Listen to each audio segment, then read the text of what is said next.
आत्मा को शांति मिल जाए। भव्यात्मा मरने के बाद में भी जो दूसरे का अहित सोचे, मरने के बाद में भी दूसरे को दुखी करना चाहे, मरने के बाद में भी दूसरों को जेल में डलवाना चाहता है ना, तो ऐसा जीव सदा क्रोधी, मरने के बाद में भी क्रोध और बैर नहीं छोड़ना चाहता है, सदा क्रोधी। कमठ का बैर प्रसिद्ध है, कथा प्रसिद्ध है, सदा क्रोधी। देखते ही पार्श्वनाथ स्वामी को क्रोध पैदा होता था और तुरंत उनके ऊपर झपटता था, सदा क्रोधी। आप देखिए अपने यहाँ भी बहुत सारे लोग ऐसे होते हैं, एनी टाइम गुस्सा, एनी टाइम गुस्सा, जब देखो तभी आंखें लाल लाल रहेंगी, जब देखो तभी गुस्सा। नहीं भैया, हाँ कोई गुस्से का कारण मिले, कोई गुस्से का निमित्त मिले, 10-5 मिनट गुस्सा कर लो भैया, किसी को सुधार के लिए, क्योंकि काटो भले ही नहीं लेकिन फुसकारना तो जरूरी है। अगर फुसकारेगा नहीं तो फिर तो लोग चंद कौशिक सांप की तरह उसको डंडे मारेंगे, लहूलुहान कर देंगे। एक चंद कौशिक सांप था, भगवान पारशुनाथ के आशीर्वाद से उसने डसना छोड़ दिया, सॉरी भगवान महावीर के आशीर्वाद से उसने डसना छोड़ दिया। तो लोग उसको उठा उठा के पटकने लगे, बच्चे उसको डंडे मारने लगे। फिर महावीर का आगमन वहां से हुआ, उन्होंने देखा ऐसी क्या दशा है, बोले स्वामी आपके दिए हुए व्रत का ये परिणाम है। बोले आपने डसने के लिए मना किया था, क्रोध करने के लिए मना किया था, तो देख लो लोगों ने मेरी ऐसी दशा की है।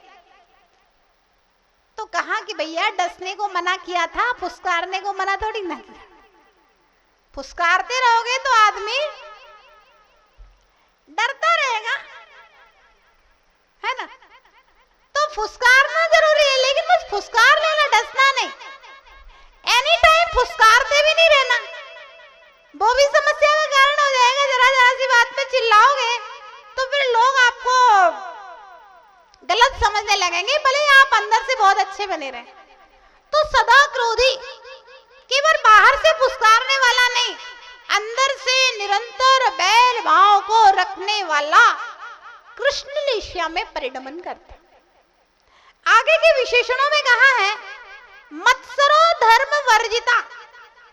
मात्सर्य भाव बहुत ज्यादा खतरनाक है, और ऐसा मात्सर्य भाव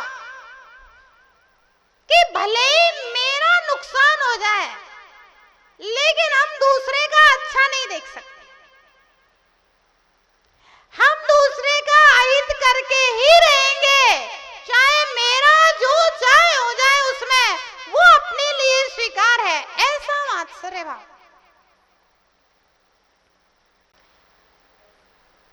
शिव जी के 2 भगत थे और दोनों पक्के भगत थे। एक दिन पहला वाला पंडित था, उससे शिव जी बड़े प्रसन्न हो गए, उन्होंने कहा वरदान मांगो जो भी चाहिए। जैसे ही वह वरदान मांगने वाला था तो उन्होंने कहा कि एक बात ध्यान रखना, तेरा जो साथी है ना, तू जो मांगेगा उससे डबल उसको मिलेगा, बस इस बात का ध्यान रखना। जो मांगना है मांग ले। अब तो वो टेंशन में आ गया, बोलो शिव जी आज सोच लेने दो, कल मांग लूंगा। अब घर गया बड़ा परेशान, सोचता है अपने लिए 1 मकान मांगता हूं तो मेरे साथी को 2 मिल जाते हैं, अपने लिए 1 करोड़ मांगता हूं तो साथी को 2 करोड़ मिल जाएगा। यही तो समस्या वाली बात है, अब क्या किया जाए। घर वाले ने पूछा कि स्वामी जी इतने परेशान क्यों हो? बोले कुछ नहीं, बस ऐसे ही। फिर भी उसने बहुत पूछा तो बता दिया कि शिव जी ने ऐसा ऐसा वरदान देने के लिए कहा है। बोले अच्छा ठीक है, बोले हम आपको इसका भी उपाय बताते हैं। औरतों की बुद्धि तो ईर्ष्या और मात्सर्य के मामले में एक्स्ट्रा चलती है।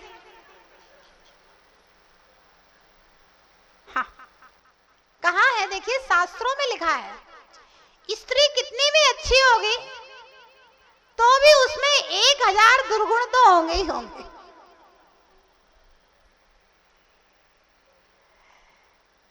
तो स्त्री कहती है कि मैं रात में सोच करके सुबह कोई उपाय निकालती हूँ, शिव जी भी याद करेंगे कैसे वक्त से पाला पड़ा था। और सुबह उठ करके कहती है स्वामी जी एक काम करना, अपने पास धन धान्य की तो कोई कमी नहीं है, भगवान की दया से खूब तिजोरी बड़ी है, बढ़िया बैंक बैलेंस है, अपने बच्चे अच्छे बढ़िया पढ़ लिख गए, बढ़िया नौकरी कर रहे हैं, किस चीज की कमी है मांगने के लिए, धन धान्य क्या मांगना है। बोली एक काम करना, आप शिव जी से कहना कि मेरी एक आंख फोड़ दो, और जब तुम्हारी एक फूटेगी तो अपना तो काम एक से भी चलता रहेगा, आप बुढ़ापा आ गया है, वैसे कितनी सी जिंदगी बची है, तो तुम्हारे साथी की 2 ही फूट जाएंगे। और कहना हमारे घर के बाहर एक कुआं खोद दो, तो उसके घर के बाहर 2 कुएं खुद जाएंगे, और जब आंखें फूट जाएंगी और 2-2 कुएं घर के बाहर होंगे तो गिरेगा ही गिरेगा, कभी ना कभी तो भूलेगा ही भूलेगा।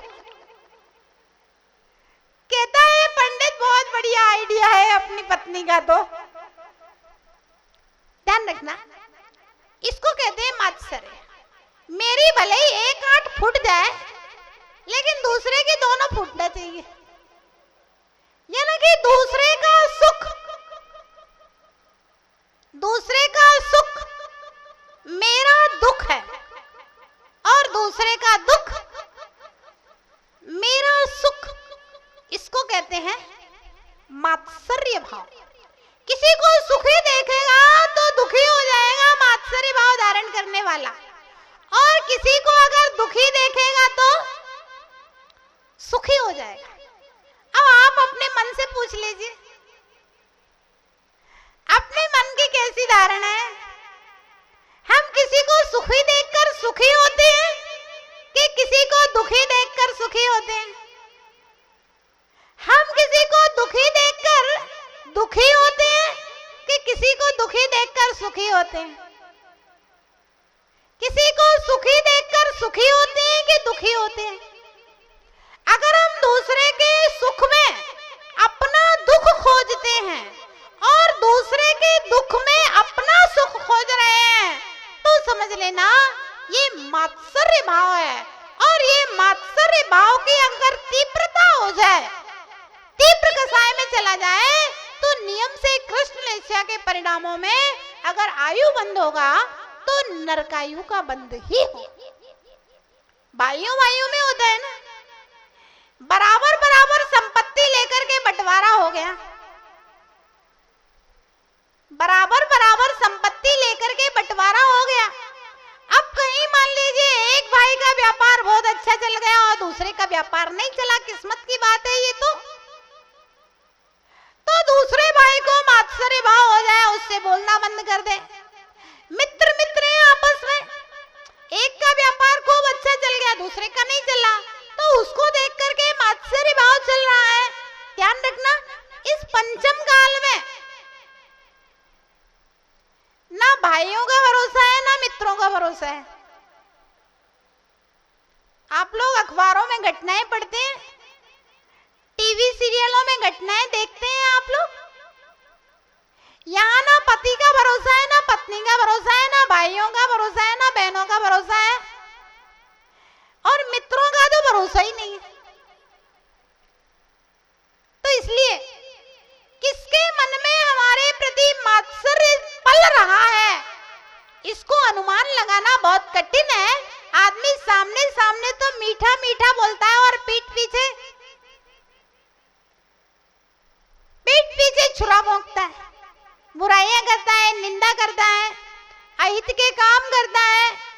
खास रिश्तेदार, खास साथ में रहने वाले लोगों के साथ में इस प्रकार की स्थितियां देखी जाती। तो निश्चित रूप से जिसके लिए अपना ही अपना नहीं होता है, जो अपने से ही मात्सर्य कर रहा है, ऐसी स्थिति में तीव्र संक्लेश कृष्ण वेश्या के परिणाम। अगला विशेषण दिया है मत्सरो धर्म वर्जिता। बहुत महत्वपूर्ण विषय है धर्म वर्जिता। धर्म से रहित होना। देखिए आप संसार में रोज के उदाहरण मिलते हैं देखने के लिए। कृष्ण वेश्या के परिणामों में जहां परिणत हो रहा है, स्वयं तो धर्म करेगा ही नहीं। पहली बात, उसको यदि मंदिर जाने का उपदेश दिया जाएगा तो वो आपको 1000 प्रवचन सुनाने में समर्थ हो जाएगा, स्वयं धर्म नहीं करेगा। मंदिर के बाहर बैठा गप्पे करता रहेगा, लड़ाई झगड़ा कर लेगा, लेकिन मंदिर के अंदर प्रवेश नहीं करेगा। पूजा पाठ नहीं कर सकता, वहां बैठ करके गप्पे करता रहेगा, धर्म वर्जिता। पहले तो मंदिर आएगा ही नहीं, सीधी बात है। और आ भी गया तो मंदिर के बाहर बैठा रहेगा, इसकी बुराई उसकी बुराई उसकी बुराई, यही सब करता रहेगा, धर्म वर्जिता। स्वयं धर्म नहीं करेगा, कभी उसके हाथ से 5 पैसे भी दान में नहीं छूट सकते, 1 रुपया का भी कभी दान नहीं कर सकता। विषय भोगों के लिए तो लाखों रुपए खर्च कर देगा, फ्लाइटों में उड़ उड़ करके विदेशों में घूम करके आ जाएगा, है ना। जम्मू कश्मीर जितने हिल स्टेशन है सब घूम के आ जाएगा। 5 स्टार और 7 स्टार होटलों में रुक रुक करके 10-10 हजार रुपए दिन का किराया दे देगा, है ना, सब कर लेगा। लेकिन अगर दान के नाम पर कोई मंदिर की कमेटी चली जाए तो 1100 रुपए की रसीद कटाने में भी उसके लगेगा कि जैसे कंगाल हुआ जा रहा है। उसको लगता है धर्म के मंदिर में पैसे की जरूरत है, क्या है मंदिर में पैसे की क्या जरूरत है। हाँ, लोभी व्यक्ति को ऐसे ही लगता है, वो दान नहीं निकल सकता उसके हाथ से। आजकल की पीढ़ी को आप देख लीजिए, फ्लाइट से जाएगा, सम्मेत शिखर फ्लाइट से आएगा, और बढ़िया वाले 11,000 रुपए दिन वाले उसमें कमरे में रुकेगा। उसके बाद में जब वापस आएगा तो 1100 रुपया की रसीद कटाएगा। हाँ, ऐसे ही है। पुराने जमाने के लोग होते थे, बेचारे बैलगाड़ियों में जाते थे, अपने हाथ से खाना बनाते खाते थे। सम्मेत शिखर में भी एक सिगड़ी और कोयला लेकर के अपने हाथ से बना के खा लेते थे, पैदल वंदना करे आते थे, और उसके बाद में 11,000 की रसीद कटा के आते थे।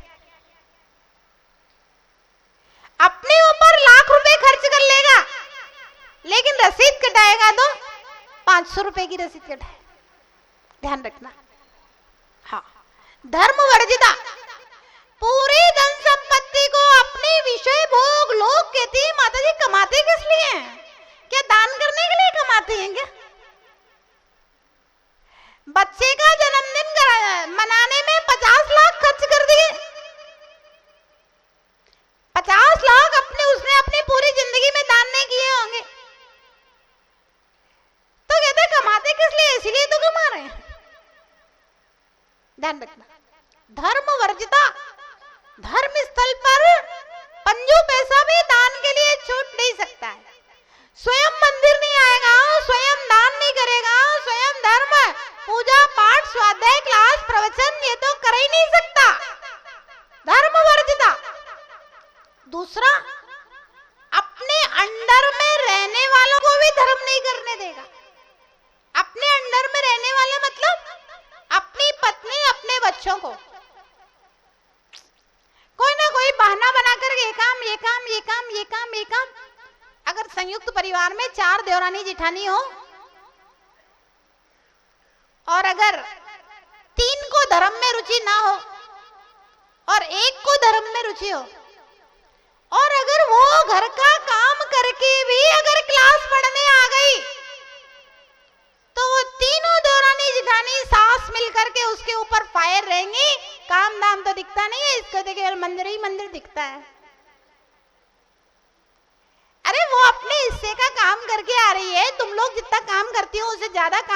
है, वो सुबह 5 बजे सो के उठती है, तुम सवेरे 8 बजे सो के उठती हो, अगर वो मंदिर आ रही है अपना काम करके जाने तो आपको क्या प्रॉब्लम है?